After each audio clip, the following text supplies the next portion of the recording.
All right, here we have another pair of notes. Again, this is intaglio for the genuine piece.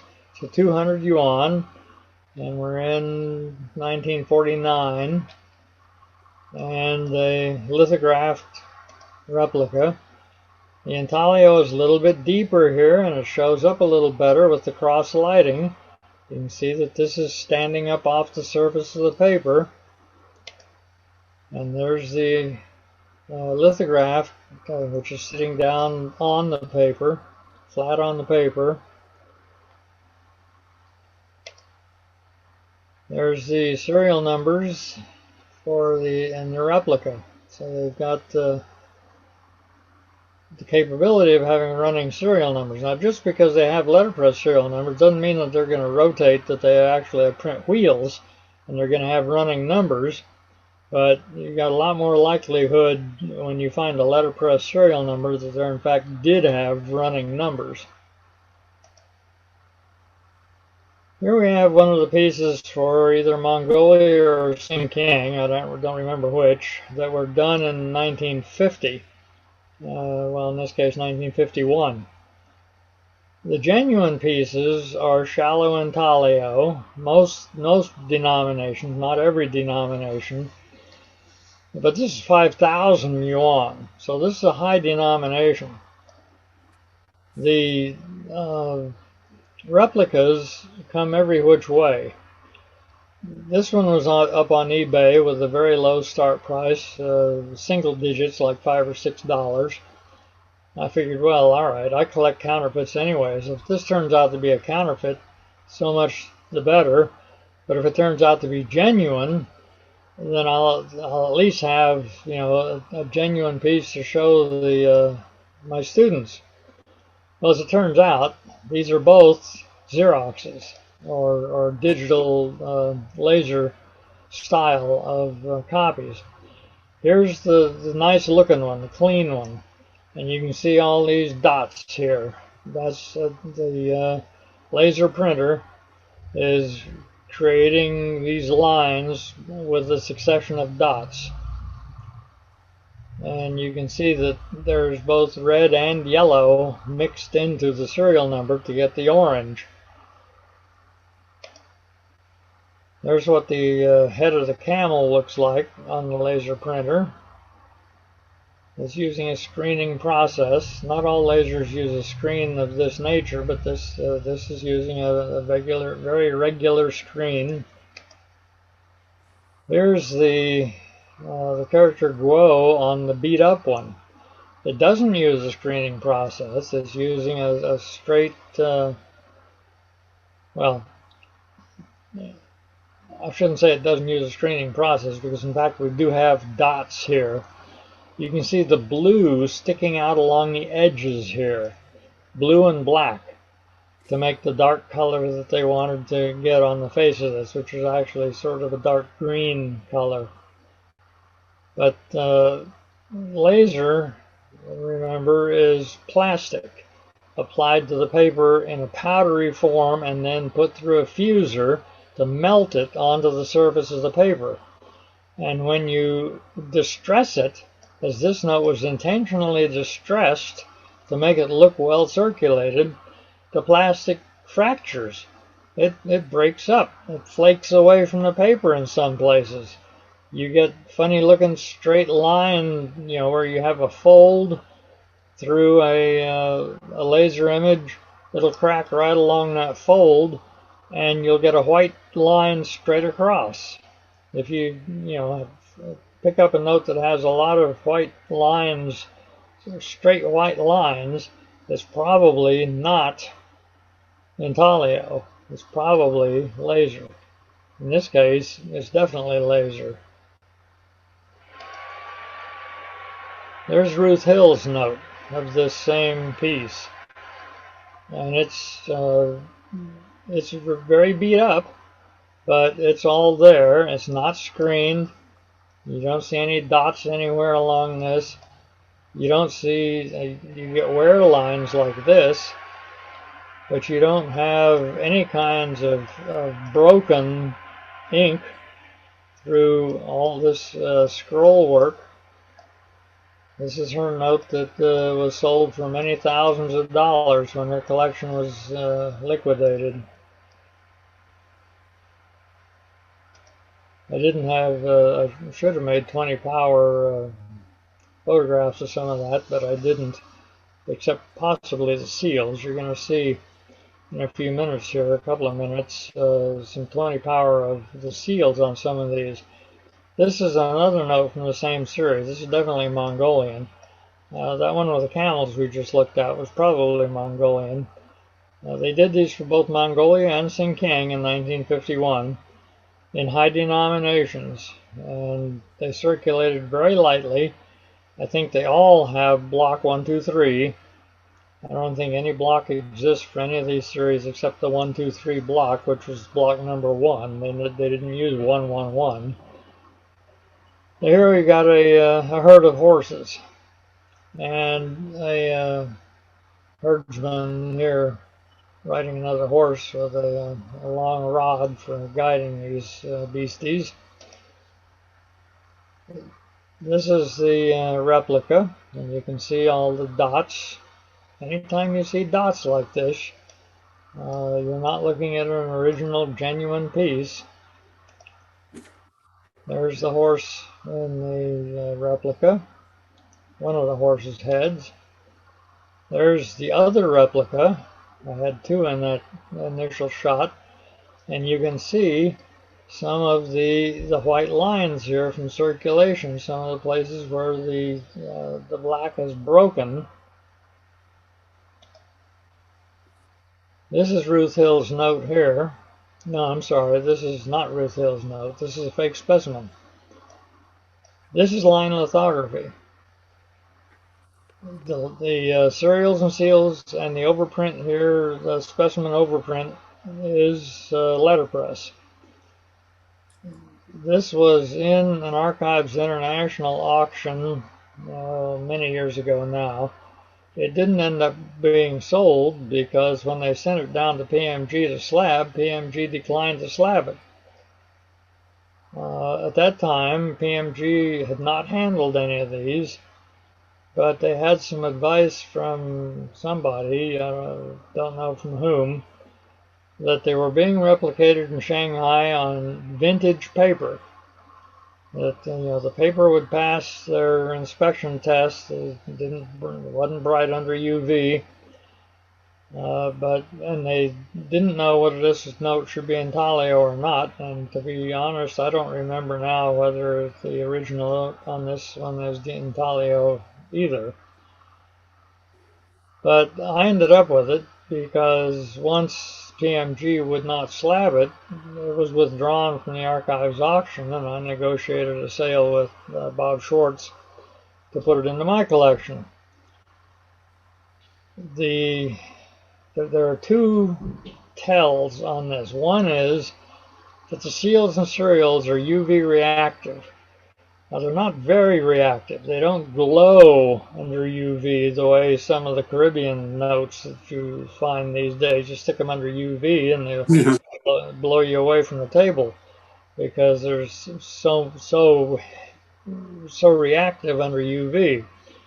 But they should not react under UV at all, and they do mildly react. There's what the horse's head, the same horse, looks like on this one. You can see there are no dots. They didn't use any kind of a screening process to make this replica. You do have the letterpress overprint. That's the specimen overprint sitting on top of that black horse. Here we've got the back. Now this is where things get interesting. There's a screen here, a web in the tint, the blue tint in the background. This is Ruth Hill's note here. And this is Ruth Hill's note and my fake specimen aligned with each other. There's not, at this magnification, you really can't see much difference between them. But when we look at the seals, they're letterpress, as they should be, and the seal is very regular in the standard format for the seals of that time and place. On the genuine note, there's a gap right here, a secret mark inserted in this seal. There's an opening right here. This is the left seal. On the right seal, we've got this line coming up to the top. This is the replica. This is a style which does appear on genuine notes, so that's not a problem. But on the counterfeit, on the genuine, there's a gap right here. It doesn't close up here, and there's a gap right here, which is unusual. That's another secret mark right there. Now, the counterfeiters have figured out these secret marks since these replicas were made. These replicas are 10, 15 years old now. Once these things started selling in 7 figures, or high 6 figures in auctions, the counterfeiters took a little more care, and they've fixed those issues now, so you can't always use that as a distinguishing feature. And I'm sure they fixed this one on the back as well. There's my bad replica. And you can see this mesh up here. You've got points pointing down on this side and points pointing down on this side. On the genuine note, they're pointing down on this side, but they're pointing up on this side, both above and below the center line. So that was the with the bad note on top. Now we have the bad note below, showing the bottom parts of the notes, and we've still got everything pointing down on the, let's see, what have we got here? Pointing down on this side on the genuine, and up on this side. And on the counterfeit down here, they're pointing down on both sides. So I'm sure that that has been fixed with the replicas that are being made today. But if you find, those, you need to keep track of these. They're not documented anywhere that I'm aware of. There's no catalog that says this is, what you should find. So if you got one of these things that you're dubious of, and you don't want to spend the very high price it would take to get it slabbed at PMG, because the slabbing is based on market value, and if the market value is $400,000, it's going to cost you a ton of money to get that thing slabbed. So I'll do it for less. All right, fractionals. These are, there's a 1, 2, and 2, and 3 Fen denomination notes in the same time period. This is 1953. Notice they've turned the date around now. They're using reading from left to right instead of reading from right to left. Well, this purports to be a specimen. So on the genuine note, you got 3 Roman numerals and 7 digits. On the replica here, you got 3 Roman numerals and 6 digits, and they're on the other end. Well, these started out having long serial numbers, but the face value of one of these notes was so low, there just wasn't worth the money to spend to print running serial numbers on all these notes. So they went to only the Roman numerals, only the blocks. First with 3 digits, and then only 2 digits on the block. So here we've got one of the later emissions that had 3 Roman numerals by themselves, and somebody has added zeros to the front and added this specimen marking to make a fake specimen. So the note is genuine, but it's altered.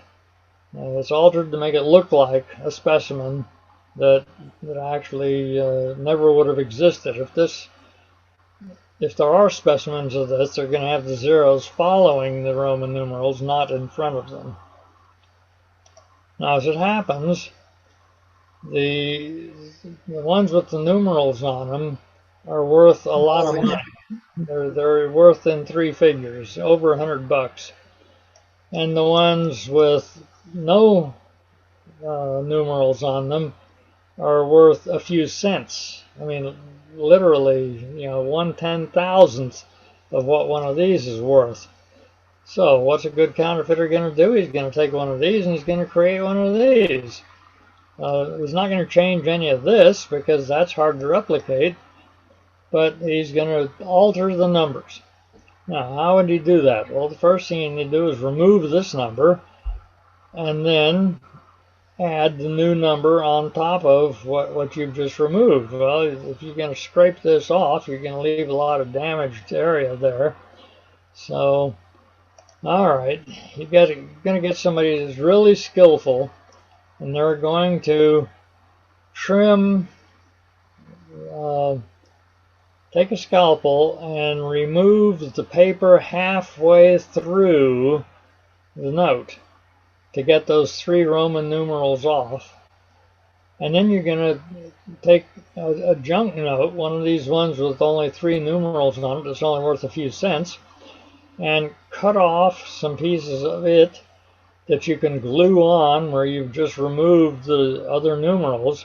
But you're going to thin that down first so that when you hold it up to a light, you don't see any dark spots. You don't see any evidence of added paper. This is very delicate work, and you can afford to waste a pack or 2 of the genuine notes with only 3 or 2 Roman numerals on them to get to one of these. So let's look at one of these at 20 power. You see this straight line coming up here, and another straight line coming down here? And you see how these lines don't exactly align with each other? They're not bad there, but you get a little bit offset here, offset here. Well, this is where something was cut away and something else was added on to the paper before the printing took place. This printing is after all the paper doctoring has been done. So this is up at the front end of the serial number. It's the last of the 3 Roman numeral block characters and the first of the 7 Arabic numeral characters, where something was removed here, possibly just a single I. And then a little bit further down here, we've got more evidence of stuff being cut and added. This is all invisible with naked eye because the detail is too fine, and as I said, they're making the paper thinner in both areas. They're thinning the paper in the original note, and they're thinning the paper that they cut off of another note to add on here. So when you hold it up to the light, you don't see any evidence of that. And here we're down at the far end. There's a straight line coming right up here. There's a line right there where paper was removed and added. You can see the little jump in the tint line there, and certainly over here is a little bit visible. So much here that when they printed the new serial number on it, didn't even make full contact there. Here's what it looks like with light shining through it. You can't see any dark spots here where paper was added. If you know what you're looking for, you can catch this right here. You can catch this right here. You can see the places where paper was removed and added, but I mean, we're looking at a very magnified piece. This is a small piece of paper to start with. It's only about 2.5 inches by 1.25 inches, maybe 3 inches by 1.25 inches.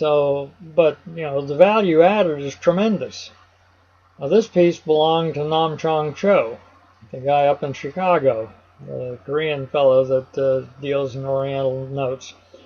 And he threw it across the table at me and says, "Why wouldn't PMG put a slab on this one?"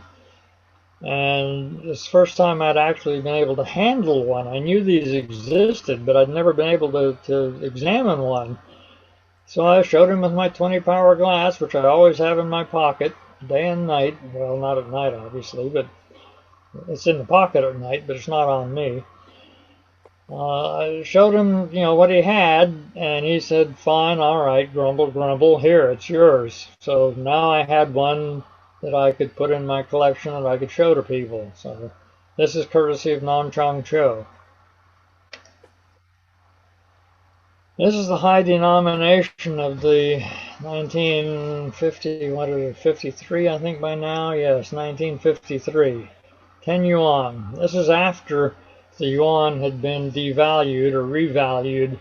I don't know how many zeros they took off of it in 1952 or 3, but it was a lot of zeros. And this became the high denomination, and these now sell up in the 4-figure and higher range, depending on the grade. This one I bought out of a very old collection in Germany. It was auctioned in Mannheim. I was already collecting counterfeits at that point. I had several PRC counterfeits that I needed to match up with genuines. And this was a collection in depth in one lot. I don't remember how many thousands it cost me. It was a lot of money, but I bought the lot, took out of it the pieces I needed to match, and this was one of them, and sold the rest to PMG, which I thought they were going to use for a reference collection. Well, I didn't know that I was going to be getting so many more counterfeits later. I should have kept the whole collection. And B, it didn't go into PMG's property. The folks at PMG who bought it took it to Hong Kong and flipped it. So I'm sure they made a lot of money on it because the values of these notes were rising fast back in those days. But, all right, so how does one replicate one of these convincingly? Well, there's the genuine piece. It's intaglio. And it's, pretty good quality. These guys look convincing. It's not like the intaglio counterfeits that you find from 19th century U.S. obsolete notes where everybody's got a vacant look on their face and the eyes are not correct. And, the portrait is a dead giveaway that the note's bad. This is not a bad note. That's what the replica is trying to copy. Here's one of the replicas. It's lithograph, not intaglio, and it's not bad. There's pretty good quality there. And here's another replica, also not bad, pretty good quality there. And these are not screened, so we don't get the little dots and pixels all over the place. Here are the 3 serial numbers, the genuine and both replicas. This one's a little weak. And you can see that they didn't have a serial numbering machine with this many digits in it. They're only running, this is fixed, and they're only running 3 digits at a time next to these here. This one looks like it's only running 2 at a time next to all these over here. Well, there's a watermark in that paper. It's the Communist Chinese coat of arms with 5 stars and the one of the temples in Peking, and grain and a gear wheel and all the standard communist stuff. There's the watermark in the first replica, the one with the weak serial number. There's the watermark in the second piece, and these are all with transmitted light. These are all sitting on a light box with the light coming through from the back. Well, that's under ultraviolet. You can see that the watermark is somewhat visible under UV. That's not at all unusual because that watermark is actually embossed into the paper, not mechanically, but by a screen when it's in a slurry form. So you get light and dark areas, which are thick and thin paper, and that's a form of embossing. And that shows up under UV in many cases. There's what the first one looks like under UV. It's printed right on the surface of the note. And under UV, it doesn't react properly at all. And there's what the second one looks like under UV. Now, I have seen an intaglio counterfeit of this note. It's the first intaglio counterfeit that I've seen come out of China. I don't have the pictures in this slide deck, but it's very good except for the watermark. They did not put a watermark in the paper. They printed it on the paper, and it looks like this under UV. Now, this could have been laminated inside the paper. I have modern PRC notes that have watermarks which are laminated into the paper. The note is printed on two pieces of very thin paper, and then you stick the security thread and the watermark inside either you glue it to one piece of the paper or the other, then you glue the two pieces of paper together, and none of that shows up under ultraviolet because it's all inside the paper, but it shows up on a light box properly. So they're very good at the way they're doing some of this replicating. I don't have those in this particular slide set either.